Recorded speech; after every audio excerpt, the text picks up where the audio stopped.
Welcome to The Sample, a quick discussion of auditing concepts and terms that will help you do your work. Conducting an audit in accordance with auditing standards is no small feat, and I want to support you. We'll be referring to the GAO, IIA, and AICPA literature to bolster our conversations. Let's get started. In this episode, we discuss how to blot out the credibility of your audits. Okay, you obviously don't want to do that. That was a pretty facetious statement there. Because our credibility is all we've got. Like, you go to a program manager in government and you say, "How's it going?" They're going to say, "Great, please move on." Right? So you can't actually ask the people running the operation, running the program, how things are. So that's what we do. We come in and evaluate how things are because they're not objective. We are.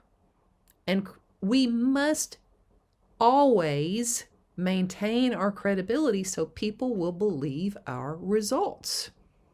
So let's talk about these 6 ways that I see auditors damaging their credibility. Okay. First of all, I see auditors exaggerating and making stuff up. Every statement that we make in our audit report has to be tied to evidence and not be an exaggeration. Take a minute just to read through these 5 options of how to say the same sample results or testing results, and think about which one of these is the most honest, or which few of these are the most honest. Okay, if you need more time, of course, you can pause the video. Okay, so our sample was 6 out of 30 payments. This number 2 is pretty honest. 6 out of 30 payments were not approved. That's okay. We put a percentage. Number 1 also has a percentage, but that's a lie. You cannot take this small sample size and extrapolate it to the entire population and say 20% of all payments are not approved. So number 1 is an exaggeration. Number 2 is accurate, a little bland. Number 3 and 4 are accurate and add some more detail, so those are fine. Number 5, again, is a lie. The first sentence is not a lie, but when we took that 20% and we applied it to the 2.2 million, and we got this massive number of payments that were not approved, there we have exaggerated. Don't do that. All of these statements in 2, 3, and 4 we can tie to a working paper and a test. That's our happy spot. Another thing you don't want to do is shame the auditee.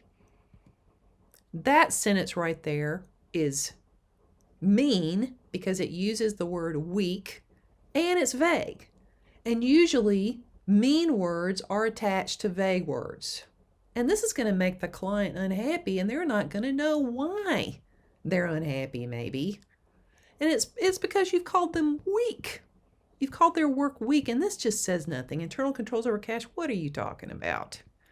The second way of addressing this is a little better, in that at least the second sentence tells us what's really going on, but we're still shaming the client by using the word weak. Why don't you just stick with the third sentence, the third solution here, and just say what's so, and that way you don't have to use mean words, such as weak, poor, inadequate, failure, insufficient, lacking, loser, you're terrible, I can't believe you have a job. Okay, don't do that to people. And usually these words are attached to these vague words. And I could take this lacking internal controls, lacking supervision, lacking documentation. I can apply these mean words to these vague words all day long, and I see it a lot in audit reports. You can't tie that to evidence, and you're being mean Don't go there. Don't shame the client.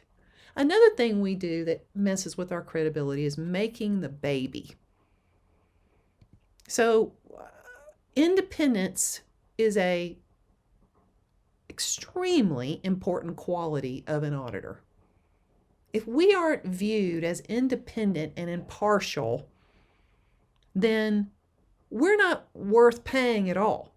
There's just no point in us existing, because they could just go to the program people and ask them the same question and hear a lie back, right? Or a fib or a white lie back, right?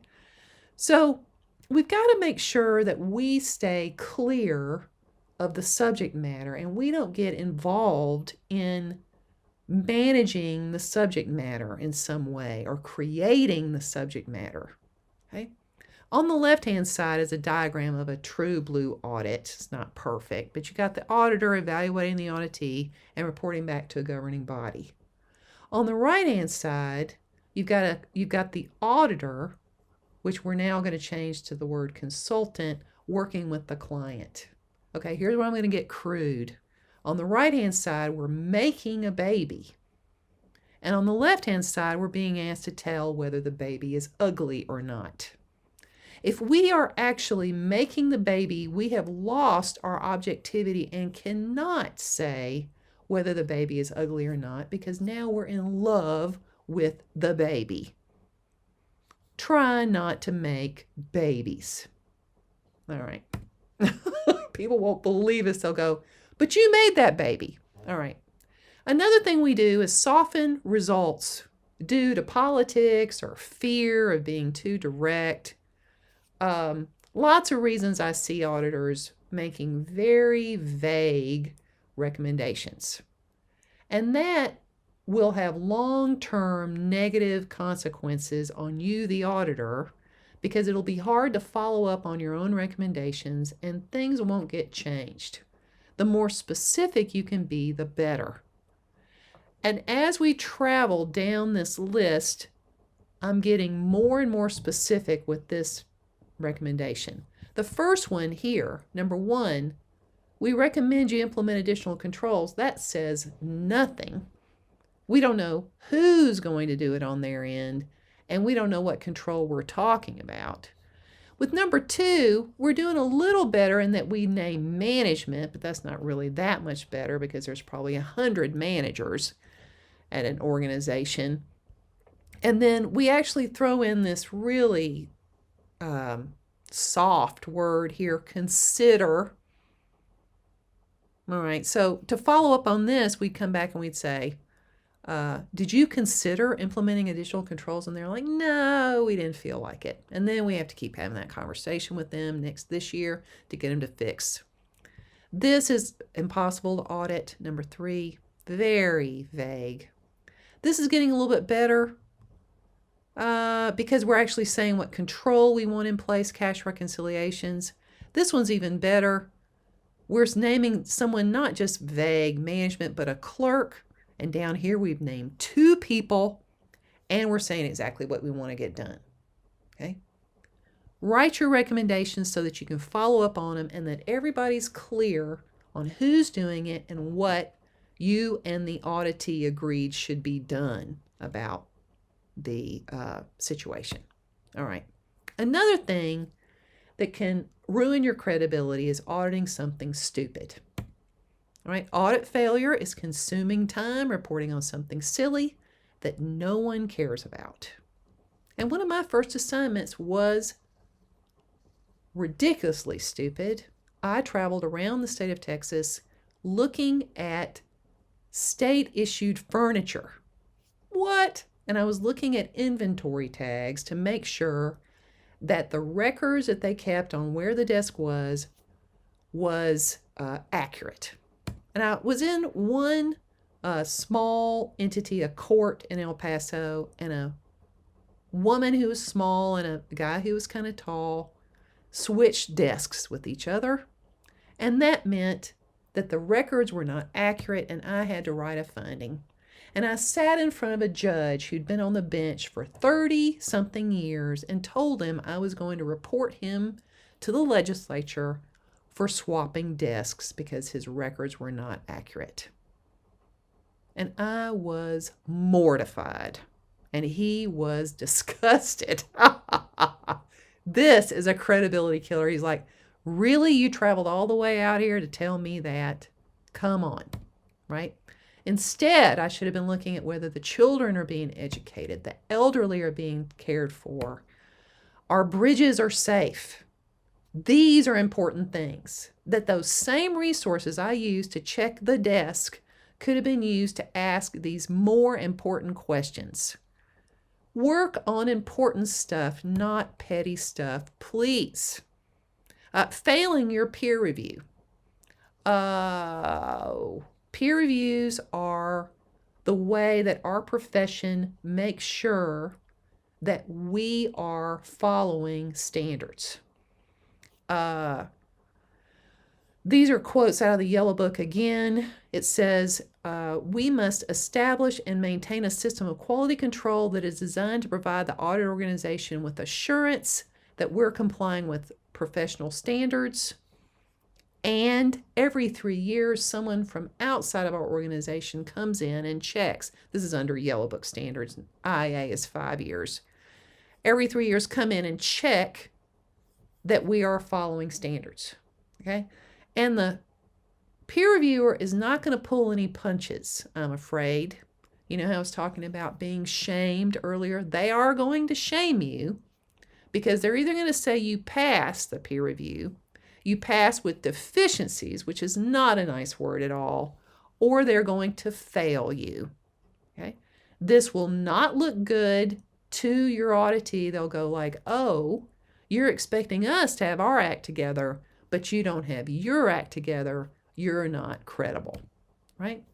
So those are the 6 main credibility killers that I see: exaggerating and making stuff up, shaming the auditee, making the baby, ruining our independence, softening our results due to politics, auditing something stupid, and failing your peer review. Keep that credibility intact, guys. That's what we're all about. Would you like to learn a little bit more about this topic and earn some CPE at the same time? To delve into each of those credibility killers in more detail, I recommend the Virtual Audit Bootcamp, which I offer about 3 times a year. I look forward to seeing you there. And that wraps it up for another episode of The Sample. True to the nature of a sample, we didn't talk about everything, so you've probably got questions. Write to me at Leita@Yellowbook-CPE.com, and I'll do my best to fill in the blanks. Thanks for playing.